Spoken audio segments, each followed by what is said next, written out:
throw out it's just kind of a general one. So, as you're talking to residents or as they're calling you or as you're going door to door, or what are some of the areas of concerns or areas of interest that you hear from residents that you would like the town to address or sort of just do more about? Okay, and we'll start with Joe.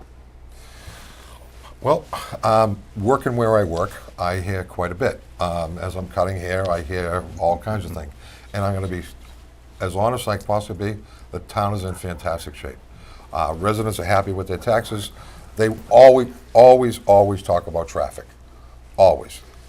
I don't know what we can do. We've done a lot already.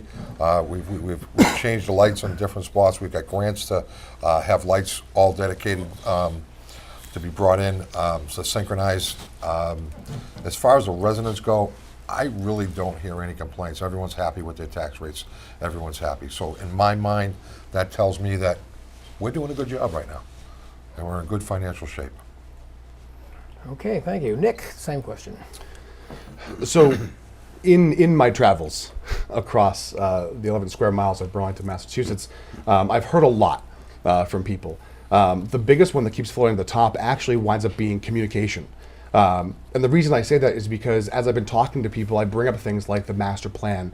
I bring up, the water issue in town. And outside of taxes or traffic, which I think everyone will always complain about until the cows literally come home, is that they don't know what's going on. They don't feel involved, which I think is a disservice to the community. Right? We have 24,000 people here that live in town, roughly.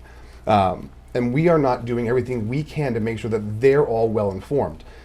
We have the Connect 5 system, which I hear mixed reviews about, but we could be doing more regular communication to the community. And yes, communication is a two-way street. But I think that if the government took a more proactive approach, we would definitely see an increase in residential engagement. Outside of that, people talk about the water issue. They don't really know what's going on when it comes to the water issue, but they know it's a problem and they're concerned about it. And then a lot of folks, especially the seniors, again, I talk about housing. And it's funny because housing is a double-edged sword, right? We're aging our seniors out, but because of all of the new construction that we've been doing in town, we're also making it kind of difficult for young families to come into town. So it's kind of tricky in that way.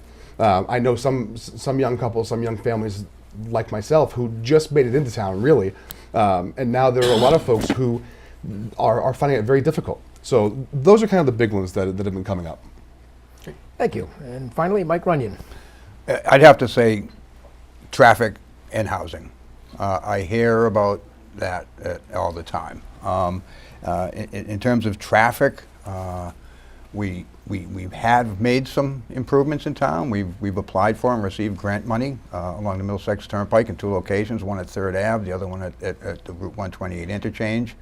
As Joe referred to, we were selected as a pilot program to synchronize all of our traffic signals. And in fact, when we repaved Wynn Street down by Memorial School there, we actually nudged the yellow line over just enough so that we can, in most instances, allow traffic to proceed southbound toward Woburn while someone's waiting to turn left there. So we meet with my traffic advisory committee almost weekly, trying to address concerns of the neighbors. We put out extra patrols to try and slow people down.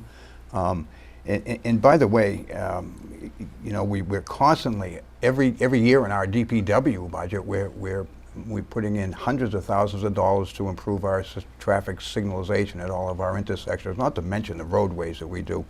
We've put over $1.5 million in addition to our Chapter 90 funds on maintaining our roadways. We've got a very, very aggressive roadway maintenance system here in town. And I addressed the housing piece a little bit earlier. We've actually created over 300 units of housing, affordable housing in Burlington in just the last 10 years.